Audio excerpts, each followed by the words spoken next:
Mambo vipi? Karibu Friends Kitaa. Leo nimekuja tena mtaa wa Mafuta Taa Mbezi Juu. Nimekutana na mashabiki wale wa Simba waliotamba siku mechi ya kwanza, mkondo wa kwanza robo finali kombe la shirikisho. Leo nataka waniambie mechi yao ya kesho wamejiandaje? Inakuwaje? Fresh kama kawaida. Shwari. Vipi hapo? Mara kwanza mlitamba, mkachukua chuma mbili bila majibu. Mechi hii mnakuja mnaanzia mmepandishwa mlima mkubwa sana. Ya chuma mbili. Mmejipangaje? Simba tumejipanga vizuri, ingawa mchezo utakuwa mgumu, lakini Simba tumejiandaa vizuri kwa ajili ya mechi hii. Tumejiandaa vizuri. Mwalimu Fadlu afanye nini kwa kukomboa katika hili jazi?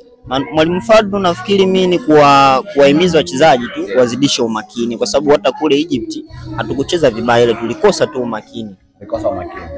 Huu makini imekuwa ni kilio cha Simba Sports Club. Mnacheza vizuri lakini kwenye finishing mnakosa umakini kabisa. Unamshauri vipi Mwalimu Fadlu? Abadilishe kitu gani kwenye striking? Sidhani kama kuna kitu cha kubadilisha sana, lakini ni kukaa na wachezaji wake vizuri wakati wa mazoezi na kuelekeza vile ambavyo wanataka wacheze. Vizuri sana. Mpatie na mwanao nani msikie. Mambo vipi? Fresh. Shwari. Kama kawaida. Wewe ndo mtu ambaye nakukumbuka zaidi. Unatamba sana. Vipi? Umejipangaje? Nimejipanga vizuri. Umejipanga vizuri? Kesho unaniambiaje? Kesho ushindi lazima. Ushindi lazima. Imekuwa ni kawaida yenu kushinda kwa Mkapa. Lakini ya kesho naiona kama itakuwa ngumu sana. Mechi sio kwamba itakuwa ngumu. Ndio. Itakuwa ngumu lakini kwa kiasi chake. Ndio. Ila kama naamini niliweza kupata goli 3 zidi ya Kaizer Chiefs. Ndio. Umeona? Na nilitengeneza nafasi nyingi nikashindwa kuzitumia. Ndio. Basi mechi ya kesho ni kutengeneza nafasi nyingi na pia inabidi nizitumie. Kwa maoni ya mashabiki wengi wa Simba Sports, wanajisifia kutokana na mchezo mliouona wa kwanza, kwa sababu mlimiliki sana mpinzani. Uoni kama yeye mpinzani atakuja na mbinu tofauti na ile aliyocheza kwake? Mbinu atakayokuja nao mpinzani ya kwanza ni kuzuia na kushambulia kwa counter attack. Ndio mbinu na mimi. Lakini kwa kuwashauri Simba ni kwamba wanaposhambulia inabidi waangalie nyuma.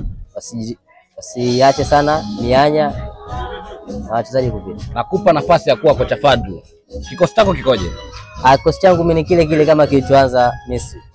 Kile. Sawa. Mpatie. Na wewe vipi? Nakuja kwenye kikosi. Kikosi chako vipi? Kikosi changu mimi mabadiliko yapo pale. Pale mbele tu. Leonel Ateba Mbida. Amekosea nini? Hapana, yani Leonel Ateba Mbida kwa style anaocheza kwa mchezo wa kesho umhitaji kabisa. Lakini sio striker mbaya. Ni vizuri. Wewe unataka kuniambia mechi ya tarehe 9? Tarehe 9 Simba anashinda. Tunavuka tunaenda nusu finali. Kitaalamu mnasema hii tunavuka. Hii tunavuka. Safi sana. Asanteni kwa muda wenu. Asante sana, nashukuru. Hivi ndivyo ilivyokuwa mahojiano ya mashabiki wa Simba Sports Club kutoka Mbezi Mafuta Taa. Kama kawaida walitamba mwanzo na leo wanakuja tena na nguvu nyingine, watatamba tena. Usichoke kutufuatilia Friends Kitaa kupitia Instagram, YouTube na TikTok. Hala hicho.